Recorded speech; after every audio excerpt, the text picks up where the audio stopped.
What is up? It is January 12th, a Tuesday, 4 p.m. Eastern, and it's time for the Buster Maverick Show.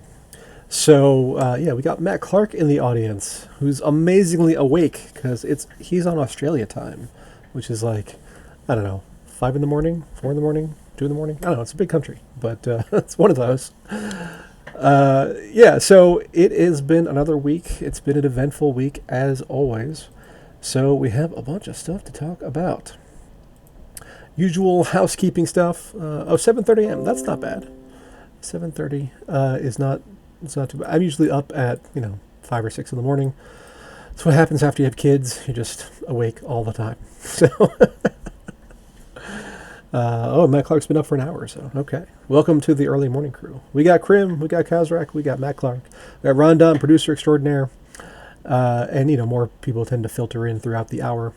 So if anybody is watching the live stream, which I generally recommend that you do because I go through a lot of stuff on my browser and I will clip and drop things in the chat, but it's not quite as smooth, I guess, as watching the stream. But if you're watching that, you'll notice I'm a little bit see-through today because I'm wearing a green shirt. And, I've got the green shirt, I've got the green screen behind me, so OBS is not doing a great job of telling the difference. When I wear the green shirt on, I do the virtual background thing on Zoom with my green screen, it can pick up the difference without any problems. So, I don't know OBS's deal. I guess the lighting is a little bit more sensitive or less sensitive, whatever the case may be. So, yeah, that's fun little things to watch. Yeah, ninja mode, that's right. You can't see me coming. I'll get you. But usual intro stuff. We've got a few people coming into Deck 404. Deck 404 is the count splitting service that we have with Gerber, myself and Gerber. It's part of the Deck 101 umbrella. Where Deck 101, you send in your cards, usually rewards cards, get a little bit better than burn rates in terms of dark energy crystals. And, if you're going to be selling for, I typically say, less than 10% above, Yab is in the house. Less than 10% above the burn rate, generally you're better off just sending it to Deck 101 because, by the time you sit around and sell it, your opportunity cost, and then you got to pay 5% on market fees if you are selling through one of the markets. So, quicker, easier, faster, Deck 101. So Deck 404 is the account splitting service where an owner comes in, delegates cards to an account, players come in and play that account. Rewards are split 50-50. All rewards cards are sent through Deck 101. But then everything's converted to dark energy crystals and then split. So we've had a few more people come in over the past week or so on that. And I know I told you guys it would be soon, but it's taken a little bit longer than I had planned. Our next evolution in the Deck 101 family is coming. Basically, Gerber is the workhorse behind the whole thing, and he's been doing his D-City stuff, which has taken a little bit longer than I had planned anyway. So just know that things are coming in, I'm going to still say Q1 2021, and it's going to be awesome. So I'll leave it there. A special announcement, though. I'm going to have another podcast on the MSP Waves network.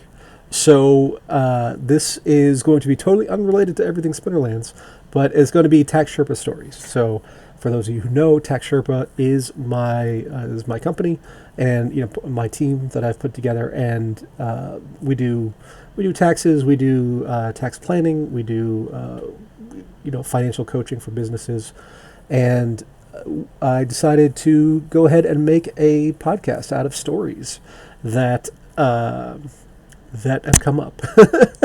Let's just call it that have come up, that have come across in my travels in the business and tax world. So it'll be a little bit of just me riffing on stuff on a particular topic any particular week. It's going to be Mondays at 3 p.m. Eastern, I think is what we decided on. And so it'll be like half, me talking about a particular issue, which may be topical or timely or maybe kind of universal. And then I imagine anytime I talk about financial stuff, I always get questions like, "What about this? What about that?" And so I think about half the show will be that. I can't comment on people's specific situations because, well, it's not that kind of environment. So like Crim's saying, give me official financial advice. I won't be able to give you official financial advice. I can give you my opinions on things. Things I'm doing, the way I see things. But that is coming. So coming next Monday, 6 days from today, that will be a thing. And it'll be similar to Monster Maverick here. So we'll have a live Discord chat, and then it'll be rebroadcast on a podcast and YouTube and that kind of stuff. Krim is not happy that I'm not going to give official financial advice, but I will give you my official opinions about things and how I would do things. So that's close.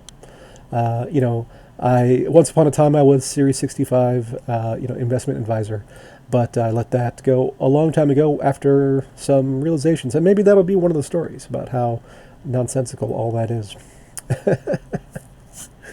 So I hope to see some of you guys next week during that. Obviously, a lot of you guys are not in the U.S., so U.S. tax stuff is not going to be the same in your place. But tax treatments, tax laws are broadly similar worldwide, so you may still get some interesting stuff out of it. And if you just want to try crypto, that's cool too. We can do that. Okay, so on to stuff that is happening or has happened over the past week. So we have a few things, but they're like major things. So first off, we have the 9th Untamed Airdrop card revealed. So I will drop that link in chat right here. There it is. Let's go over to Peak D, and we can see the actual post. We got Beatrix Ironhand. So this was a little bit interesting. So the 9th airdrop was all along going to be a legendary dragon summoner, because so we got Jotun, we got Mimosa, we got Chansey, I forget the actual name. We got Lear, and let's see, we got the Llama, the Scarred Llama Mage. So those were all the splinters for the legendary summoners, which leaves the dragon summoner. And for reasons unknown, that was going to be postponed to the 10th airdrop rather than the 9th. So coming up next, we have Beatrix Ironhand, and it's an epic. It's Earth Splinter. Let's go ahead and actually, I don't need to screenshot this. I can just copy the image address right there. And so she is pretty interesting. So she's got thorns. She's got cripple. I actually really, really like cripple. Because when you're fighting against teams that have health or scavenger and health or tank heal, then by knocking down the potential max is really useful. And then then she has her own close range ability. So close range up until now has been a rule set, and I imagine it still will be, where a ranged attacker can attack from the front line. But now this monster can attack all by herself from the front line, even though she's ranged. She's got 6 mana at max level. She's got 4 ranged attacks. She's got 4 speed, 6 health, no armor. An interesting. And Rondon's saying she'll pair nicely with the Llama. I mean, that's true. So we've got 7 and 6. That makes a 13. So if you have one of those low mana matches, might be a good play. Typically, a lot of times I like to get like a jelly in with the Scarred Llama when you have a 13, because just the scavenge and the heal gets ridiculous. So yeah, Matt Clark says Void Armor is like that too. It takes what was a rule set, weak magic, and makes it into ability. Yes, same kind of thing. So it'll be interesting. I actually think she pairs a lot better with Prince Renan. With the +1 to the ranged attack and the speed boost, and of course health boost being Earth. Earth Splinter. So it's super interesting, and we'll see how the meta shakes up. And uh, Ron says ranged isn't good for the llama because last stand is usually useless. I mean, that's true, but even so, if we double up on the health, go from 6 to 12, that's decent. But her attack is only 4, so that's I don't know if that'll get the job done. Because I think it goes from 4 to 6, not 4 to 8. But and also no piercing or anything like that. So I don't know. We'll see. I could be wrong. I'm certainly open to being wrong, but I think it's better paired with Prince Renan. So to get in on the airdrop, at the time of writing, there are just over 10,000 Untamed booster packs available for purchase. They will be eligible for the Beatrix Ironhand airdrop. Of course, all Untamed booster packs purchased to date, either through the site or through the crowdfunding campaign, are also eligible. And after the airdrop, the card will be available to be found in all packs opening going forward. These packs will also be eligible for all 5 of the remaining new Untamed card airdrops that will happen every time another set of 100,000 packs are sold. The next of which is planned to be the final Legendary Summoner card to be added to the set and will be from the Dragon Splinter. We also want to remind everyone that it's still often possible to get a discount on purchasing booster packs by getting Dark Energy Crystals tokens on the secondary markets. Deck currently trades on the following exchanges, blah, blah, blah. And there's a little bit of lore. One of these days I will crack open my book and actually read it. But it's still sitting in my garage at the moment, along with my pack of cards, the physical cards. So, where was the info on the guaranteed rates? Here we go. So, 13th epic card to be unveiled. So chances of receiving the card in the airdrop, as well as in booster packs going forward without the use of potions, will be approximately 1.538%, or 1 in every 65 packs on average, with an average of 1 in 50 of them, or 2%, being gold foil. Additionally, players will be guaranteed to receive at least 1 Beatrix Ironhand for every 65 packs they have purchased. So I have said it before, and I will say it again. I really like having the floor on the random number generator in these cases. I typically score right around that floor. My luck with the RNG is just not great. But, is what it is. So, I calculated on mine. I think you need 46 to max. I think I'll get like 40. So I'll be close. And I'm pretty happy with that. So I imagine I will just, get whatever I get in the airdrop, and then I will max it out, and that'll be that. I am, at least, I'm not going to be stacking this until, proven a need anyway. So if we go over to Splinterlands, we can see in the shop, what do we got here? Packs. We're at 96,531. So we're getting close. 3,500. 3,500 remaining. And if we look at Hive Data, hivedata.space, such a weird domain, hivedata.space. But, it's a great site. Let's look at purchases.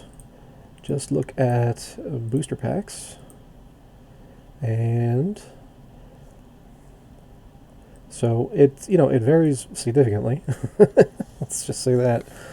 But lately we've been averaging it's a pretty big range, 500 to 1183. So let's call it, I don't know, 750 a day, something like that. So we're looking at 5 days, unless someone FOMOs out of the to run the rest of the packs. We do have a season ending coming up here shortly, and we tend to get a lot of pack distributions at that point. We got 2 days and 10 hours. Oh. I don't know if you can hear that ambulance going by or not. That's always fun. So yeah, that's we'll probably run out right around the season ending when people claim, and then we'll get our next batch of 100 grand to go through. So yeah, I mean, while I'm on the screen, actually, I've had an interesting season. So last season I got up to Champion 1. I got reset back to Diamond 1. And I actually got the strategy from Matt Clark, who's here in the audience, of alternating seasons, where I do one run up to champion, and then the next one I go into Diamond for competition of packs. And Matt Clark is saying final 100,000 packs of Untamed will go for in less than a month. I'm calling it. Final 100,000 packs, like of the whole series, because we're still quite a ways away from that. Or do you mean the next 100,000? But yeah, so doing this alternating strategy where I go into Champion 1, get reset back into Diamond 1, and then compete for packs in Diamond 1. And then I get reset to Gold 1, and then I run all the way to Champion. So that has been the modus operandi the last little while. Last 2 seasons I was kind of struggling a little bit, so I just ran to Champion both times. I think last season I got to Champion 1, but the one before I only got to Champion 2. Stuff comes up, work's getting busy. In the tax world, turns out January to April is very busy in the U.S., so there's that. But so in the first, I don't know how many days. Let me see my battle log here. Last time I played was 4 days ago, because I got up to 38-28, and then I was in the packs. I was actually in the 10-pack range, which is kind of the target. So I at that point I got into place number 18 or 19, something like that, and I realized, well, the chances of me getting into the top 10 and getting 15 packs is low because I just don't play enough. So I'll just sit here and kind of float with the competition.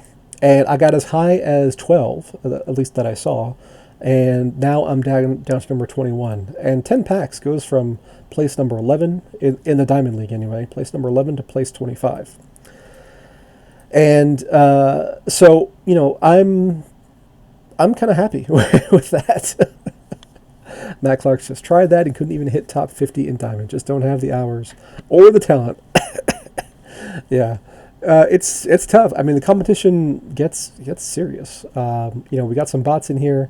Like, Moriarty 95 here has 764 games played in this season, which is clearly botted activity when you look at everybody else in like the 100s and 200s. Thanks for dropping by, Yeba. I can't stay longer. Got to walk the dog before it gets dark. Yeah, it's trouble with dogs, and my kids are always after me. We want a dog. We want a dog. We want a dog. I say, number one, no, because I don't want to take care of the dog. Number two is that if we had a farm where we had space and we had livestock and the dog had a job, I would say fine. We can get dogs in. We can get some livestock guardian dogs. No is the correct answer. My wife's family had a what are they called? They look like polar bears. They're giant, white, fluffy. They're a particular breed of livestock guardian dog, and that would be fine. But it's not staying in the house, and I'm not cleaning up after it. So that's the story.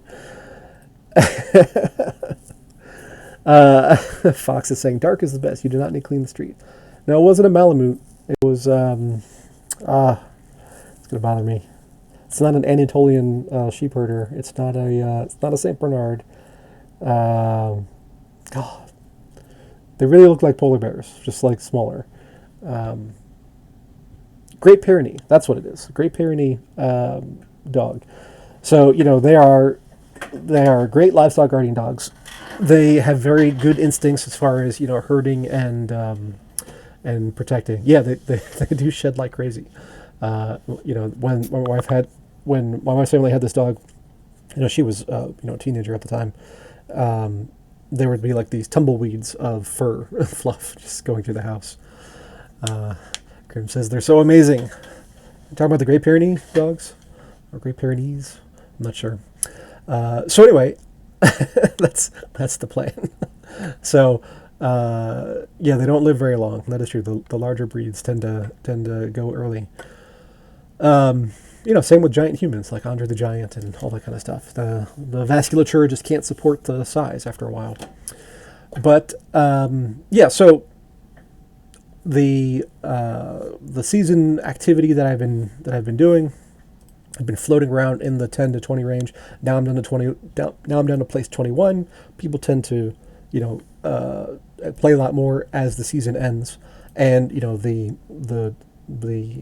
rank inflation increases. So now I actually have people above me that I could potentially battle and win points from. Because the problem with being number 12 is that I can only really win if I beat somebody who's above me, and that's, I mean, just numbers wise, frequency wise, that's hard to do. They so like you could, like, my win rate is about 60% on average, and so I win more than I lose, which is great. But if I go +3 +3 +3 then -25, then that doesn't work out. So it's really hard to grind that out. You have to have a much higher winning rate in order for that to work. So like these guys up here, TS Dragon is 177 battles, 143 wins. Let's see, whatever that number is, it's high. 143 divided by 177 is, come on, Banjo, 81%. I mean, that's fantastic. So, at that rate, you can afford the 1 in 5 loss and still, make progress, which obviously he has, because he's got 41-28 right there. But, where I am, what am I? 72 battles, 46 wins. I think that might even be lower than 60%. Let's see. 64%. Okay. So, yeah, I gotta play the odds the way they are laid out for me. So now that I'm down to 21, tomorrow morning I'll wake up and I will do my daily quest, which I think I'm on Earth right now, and hopefully that will go well, and I will win, either 5 out of 5 or 4 or 5 out of 6, or hopefully not any worse than 5 out of 7, and secure my spot in the 10-pack runnings. Because when we look at the Leo decks, I go to market and go to Untamed. So those are going for 10.9 hive, but dollar, let's call it $1.20, middle of the spread there. So $1.20 times 10, $10.20. That is far better than what I would expect, unless I got just super lucky with rewards out of loot chests. So that is a more optimal expected value than just going for the chests. Because I think the last time I looked, the average expected value of a chest was 63 Dark Energy Crystals, something like that. It floats depending on card values and everything, but that's kind of average. It doesn't go too far away from that.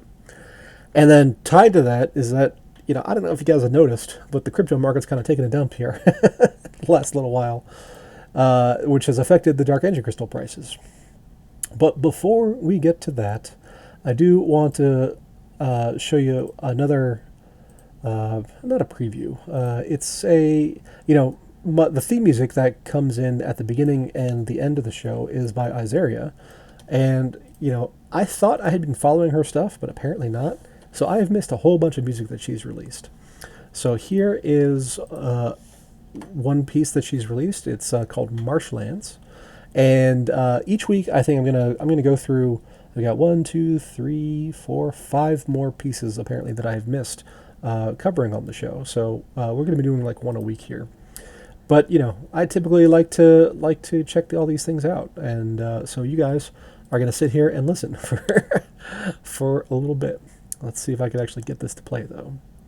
Yes, confirm. We'll go to another site, audius.co/Izaria, and let's play. Oh, it's very marshy.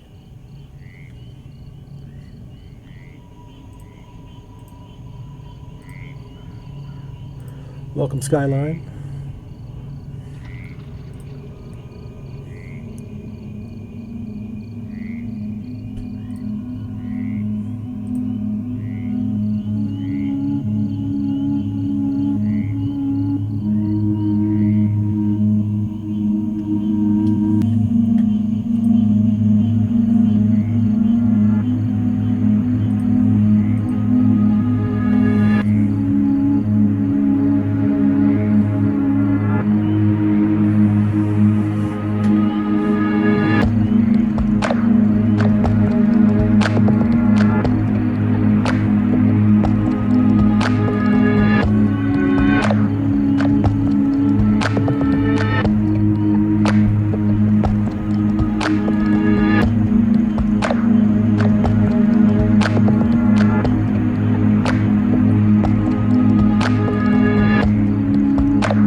That was Marshlands from. Oh, don't keep playing.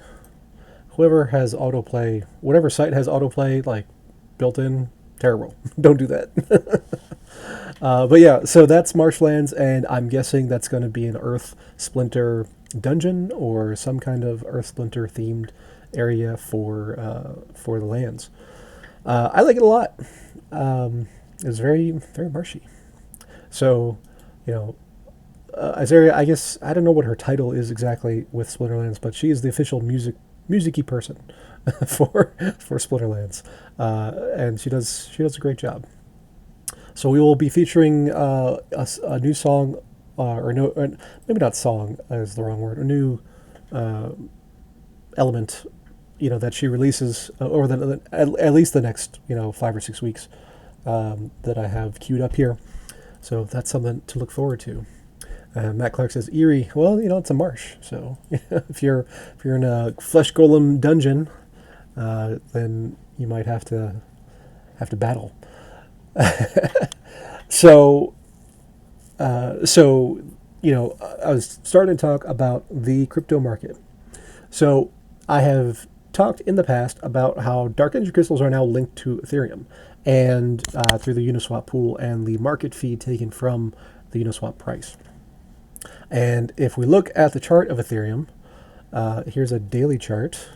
Everybody was all excited because prices were mooning, and then last couple days it has done the opposite. It is, I don't want to call it a crash. I mean, it's a 30% retracement, which is severe. But when it's been up 100%, is 30% really a crash? Crypto is just volatile. That's just how it is. But how that's impacted dark energy crystals is that so dark energy crystals has these fundamental limits where below about 65 splintoshis or 650 splintoshis, or above 4,000, you can actually arbitrage the market. So those are kind of your, I don't want to say hard limits, but they are soft limits. And so if we look at dark energy crystals here, we can see that they kind of, let's see if I can do this where it'll actually show up on the screen. Okay, that kind of works. The on TradingView, it just has this weird artifact error where on some dates are off by a factor of 1,000. So it's kind of makes for weird charts. But you can see it got all the way down to 65, which is my arbitrage point, and then has bounced back significantly. But the net result of all that is people who are looking to sell dark energy crystal are hurting. It's a great time to sell cards because you're getting more dark energy crystals, and if and when the dark energy crystal price bounces back, which personally I think it will, then you'll be sitting pretty. So I mean, 77 is a decent buy in my opinion. Anything below 70 is like a home run. So if you were one of the people who were paying attention on that day, and that was yesterday on the I think it runs in UTC time, then you got a screaming deal on the dark energy crystals. So congratulations to anybody who did that. But so good time to sell. If you are spending dark energy crystals on the market, it's kind of rough because now you got to spend more for a given card. But and also so there's pros and cons, right? Definitely better to be on the selling side of cards and the buying side of dark energy crystals right now, because that's fundamentally what you're doing. Anytime you make a trade, you're selling one thing and you're buying another. If I had this hat, and I sell US dollars and I buy the hat. That's how the exchange works. Just so when you have a card, you sell the card, you're buying dark energy crystals with that card. On the flip side, you are selling dark energy crystals and you're buying the card. So you always have to keep in mind you're always long and short in a transaction of one side or another. So good time to be selling cards. Good time to be buying dark energy crystals. And the only caveat with that is that your rewards cards, a lot of them float around the burn rates, and you got to be careful there that if the price goes against you, that you're not below burn, at a certain point. Bree's got to run. Thanks for dropping by.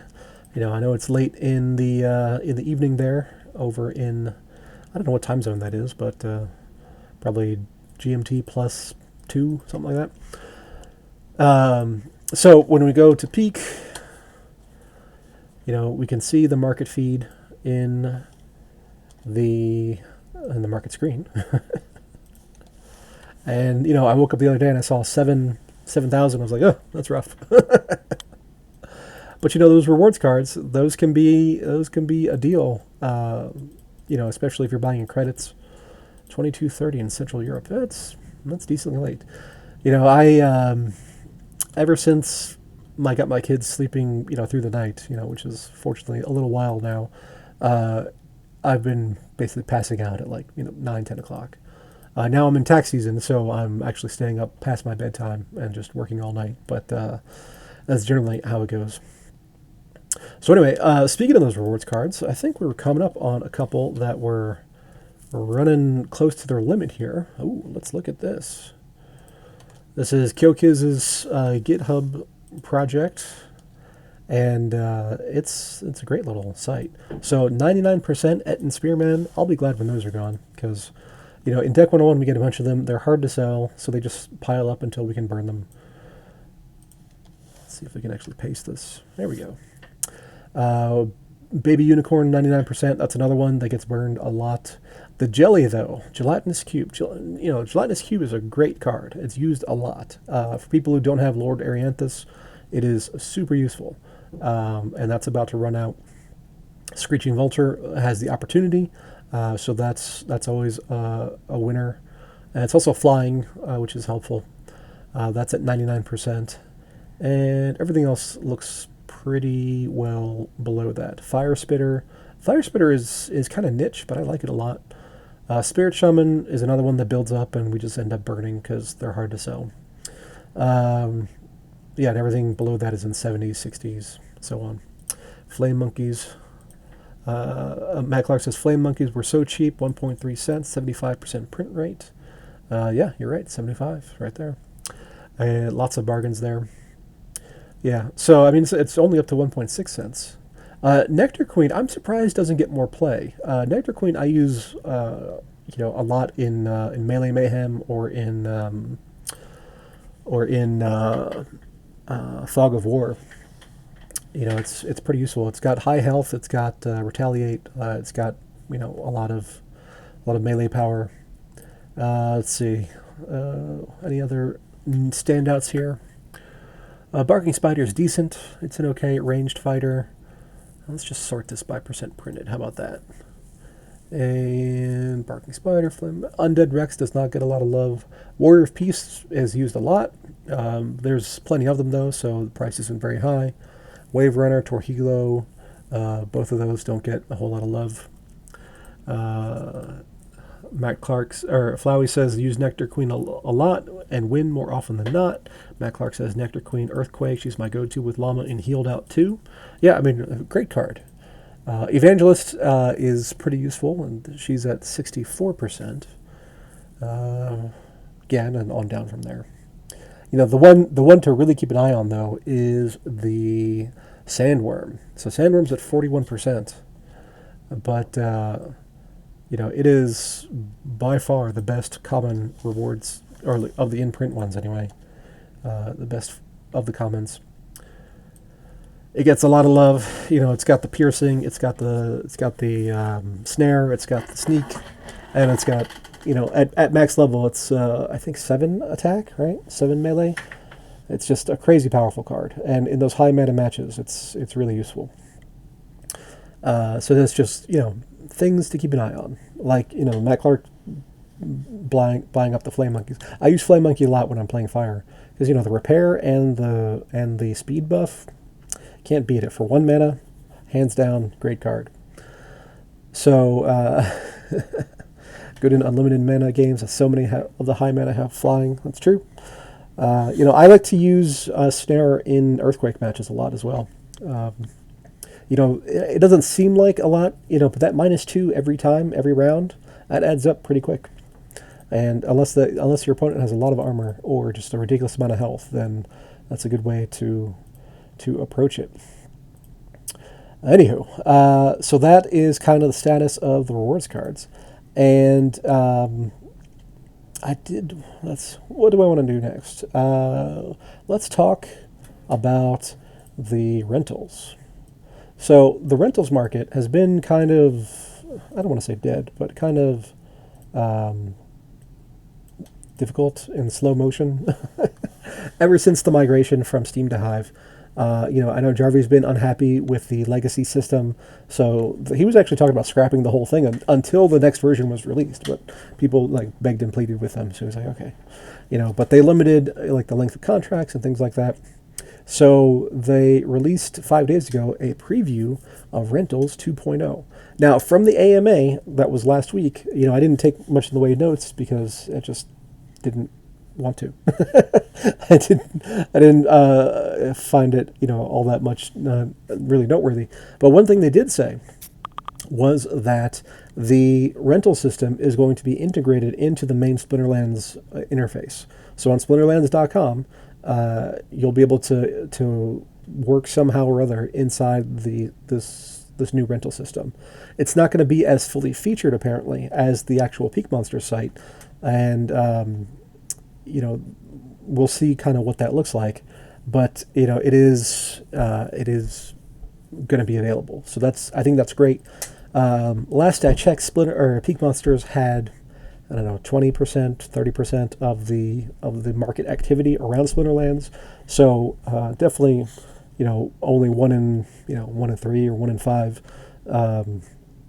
players are actually utilizing that. So by integrating it into the main interface, I think that'll benefit a lot of people.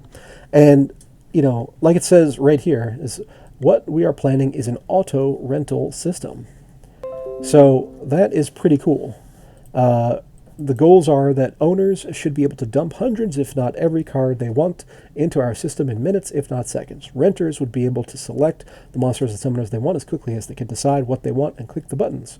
We play Matchmaker. You don't have to look at contract options, peruse the market, or even care at all who is renting it to you. We would like a way for new players to have a one-click approach to renting. They don't even know what cards they want. We want options for them to click a competitive deck at the level they want in one click. That would be amazing. We still intend for it to have market fluctuations. We will allow users, players, and owners to impact the market value if they want to. But maybe some people will just roll with the market variations and say, I'd rather just select 5,000 cards, make them available, and be done with it, while the other owners will demand a certain return or use them elsewhere. And then they have our questions to you. If you are an owner of cards, how many cards are you looking at to make available if it took you 1 minute to make them all available? If you are an owner renting out cards, would you like to know DEC or USD or yearly return on asset percentage for that card?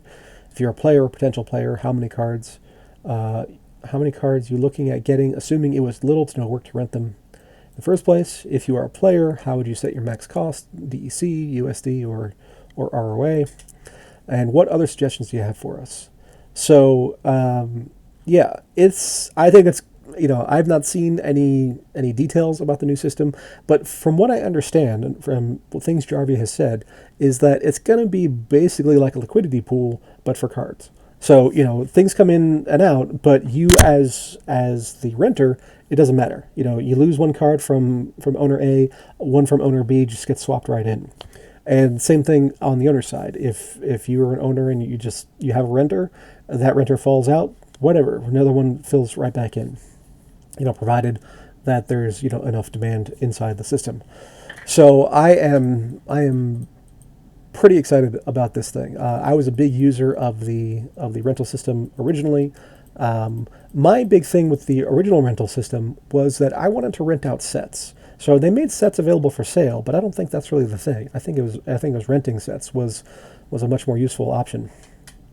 So, and that's kind of what this is. So, if I want to go in and say I want to compete in Silver 1, and so I need 70,000 Dark Energy or 70,000 collection power, and I need level 5 commons, level 4 rares, level 3 epics, level 2 legendaries, and just click, click, click, click, click, and rent, and go. I think that would be fantastic. Similarly, from an owner's side, I'm, next to Aggroed, I have the most cards, so, and I don't even count Aggroed. So,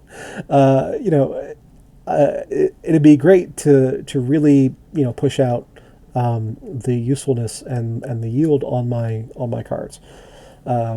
This is sort of a competition for deck 404, but I think that's okay. The more the merrier. In this case, we want more people having more activity coming into the Splinterland system. So I was actually on Reddit the other day, and Splinterlands has a subreddit, and somebody was asking about the if you can earn in Splinterlands without paying, basically. And I did comment on it, and I said that if you use one of the deck 404 basically, then you can get started in the ecosystem without having to pay anything. So that is possible. You have to be good enough, and you have to do it. So that is part of the thing, part of the deal with the deck 404 system.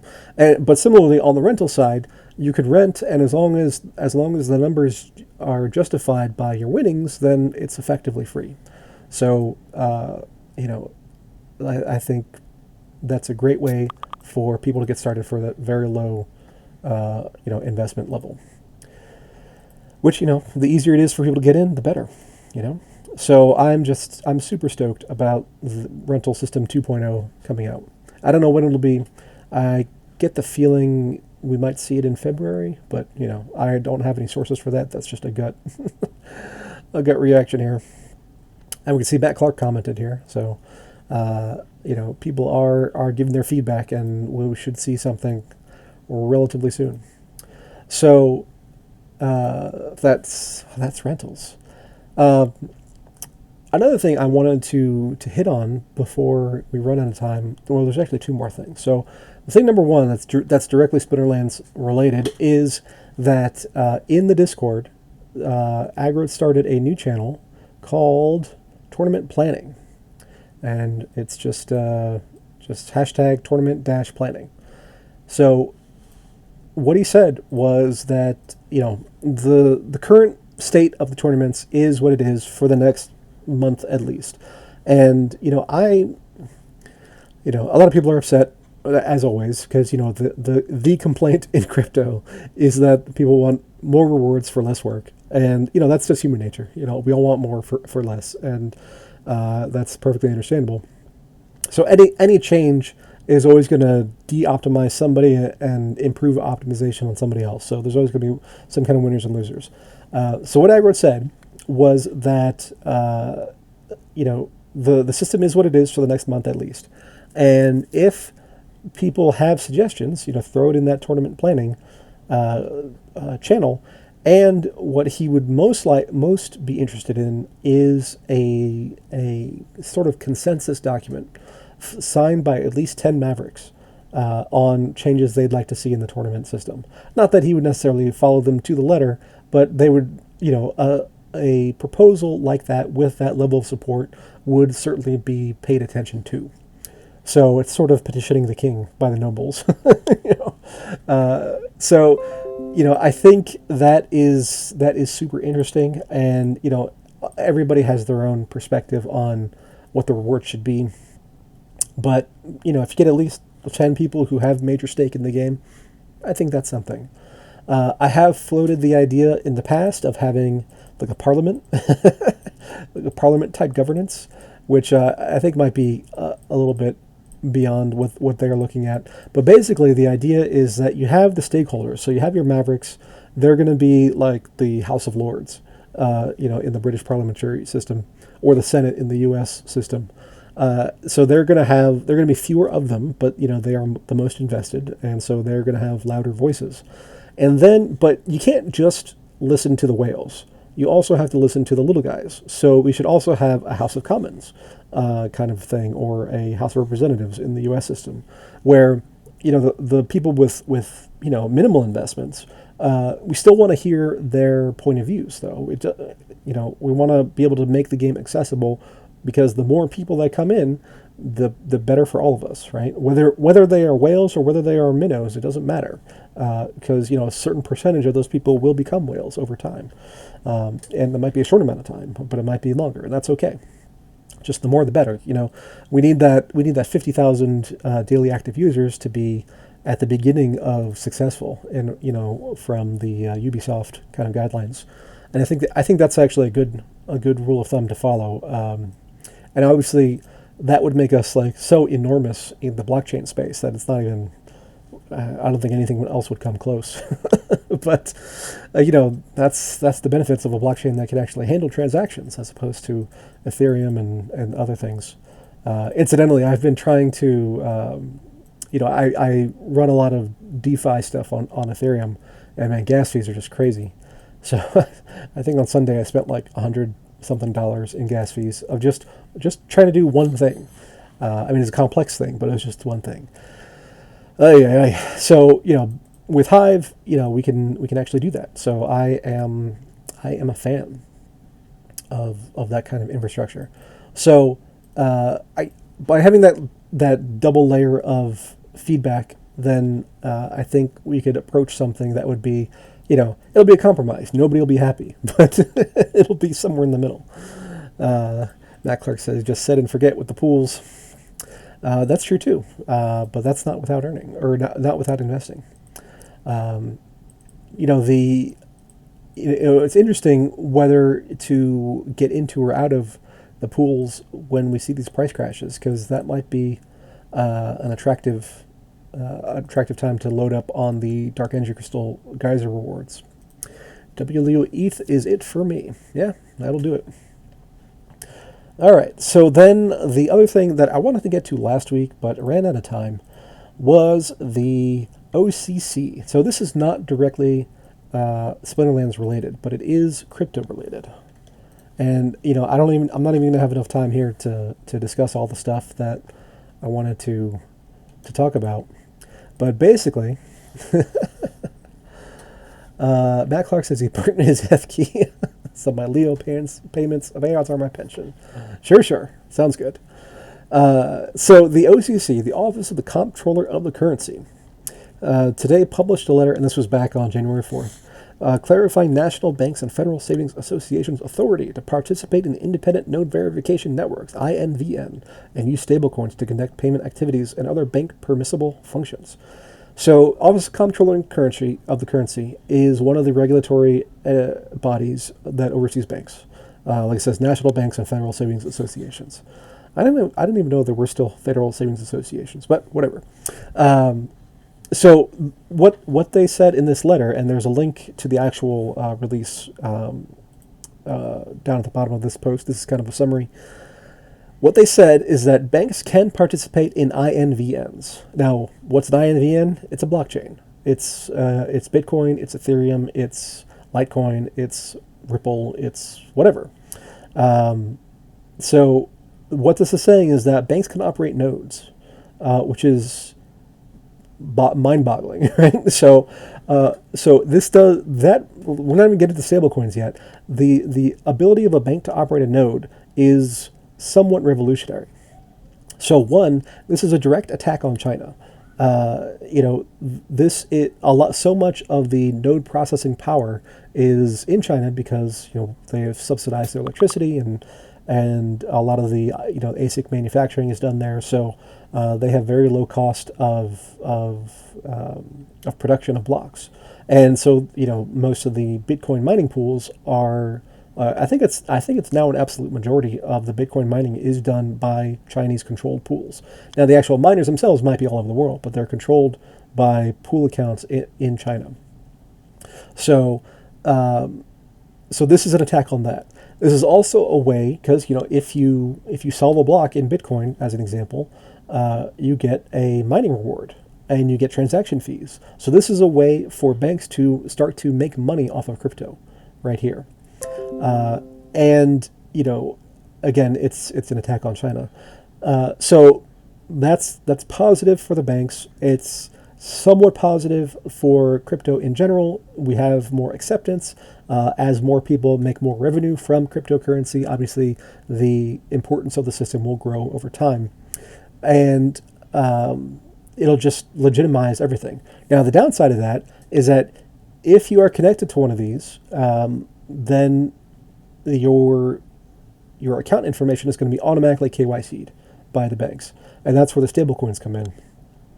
So what they're saying is that it was actually kind of interesting on the letter. I recommend everybody read it, where they're saying effectively there is no difference between an electronic record of a dollar deposit and a stablecoin, because they both represent U.S. dollars, and as long as your reserves and your ratios and all that are there, then it's all good. So they said that banks can use stablecoins like USDC, USDT, DAI, whatever, USDN even. There's a bunch of them out there. GUSD. So they can use them. They can send payments, to and from other, whatever you would send payments for through a bank, which is virtually everything. And what was even more interesting, though, is that they said banks can issue stable coins. Now, that could mean a couple different things. It could mean a system like MakerDAO, where you collateralize your holdings and then they issue against that. It could also mean that Bank of America down the road issues Bank of America coin, and we're just relying on them to have the backup. And of course, all commercial banks in the United States and pretty much around the world use fractional reserve. So now I expect to see, once they start to see that there's actual money here, I expect to see a flood of coins there, and I expect them to be fractionally backed because that's what they do with everything else. So why not? And for the most part, that will work because very few people actually redeem their funds for cash, and they're not going to redeem their crypto or their stablecoin funds for electronic dollars, and they're not going to redeem the electronic dollars for actual pieces of paper. So I think that's going to be a thing in the near future. In the longer term, this is going to kill the banks. This is the banks committing suicide in slow motion. So, I mean, just think about it. Let's say you are, doing whatever with your bank account. You're sending and receiving stable coins, whether, let's just say it's USDC. And after a while, it might start to dawn on you that, well, if I have USDC and I'm sending it and I'm receiving it and it's as good as $1, what do I need to keep the money in the bank for? Because I can just keep USDC in my own wallet. It's the same exact thing. It's not like I'm getting paid interest by the banks. We're well into interest repression. We're 30 years into that, so that's not coming back anytime soon. So the banking function can be internalized very easily to yourself.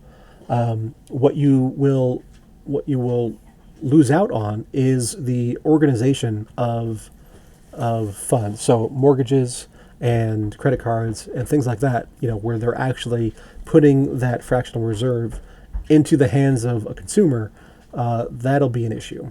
I expect to see, as DeFi grows and evolves, I expect to see some of that in the long term, but it'll be securitized. It won't be fraudulent fractional reserve kind of money creation. So, so short term, I think this is great for the banks.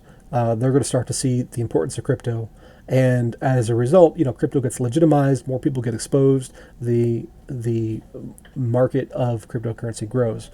Long term, people will realize the banks are doing nothing for me, so might as well control my own money, and then the banks will die. Of course, they'll get bailed out, and it'll be one thing or another to keep their business models, but it is. Oh, that guy got filled with a lot of arrows. But it is the next stage of evolution for money, and So, it'll be really interesting. I don't know who's going to be first in the banking world to pick up on the independent node verification networks part and start running their own Bitcoin node. But you got to think that cost of capital for a bank is zero. So imagine how many nodes and how much hardware they could spin up on the Bitcoin network, and the nth result of that is that they could take over the Bitcoin, just the whole network. Because I don't know how many people are actually aware. In the old days, there was a reserve requirement of 10% or so, where if a bank was to give it out a mortgage, then they would need to keep 10% on hand as a reserve against that money that has been created. And it's a little bit more complicated than that because so if you have $100, 90 gets lent out, and then that 90 goes to another bank, and that 90 becomes 81 lent out, and on and on. It's a geometric series. But the net result is you get a 10x. So on that $100, you get $1,000 of money creation. And but ever since was it 2008, or it might have been after that. But the reserve requirement no longer exists. So a bank can have zero reserves and still issue money. And Soundwaves Photon says someone called DeFi self-driving banks. That's a good description. So, so so if they do that internally, where they create money for the nodes, the node verification purposes, how much mining equipment could they buy for themselves? And they could just throw hashing power at Bitcoin until they can control it, and then maybe they turn it off, which I don't think would happen because people just fork and go to the next thing. But they will definitely be able to see a lot more into people's accounts, because obviously everybody's already KYC'd with their banks, so money coming in and out, you'll be able to see those kinds of things. So that's the quick version of my thoughts on the OCC announcement, and turns out we are about out of time. So I'm going to leave you with the theme song, which is, again, by Iceria, same artist as what we played earlier. And her stuff's great, and it's going to be featured heavily in the Lands expansion, which I am looking forward to.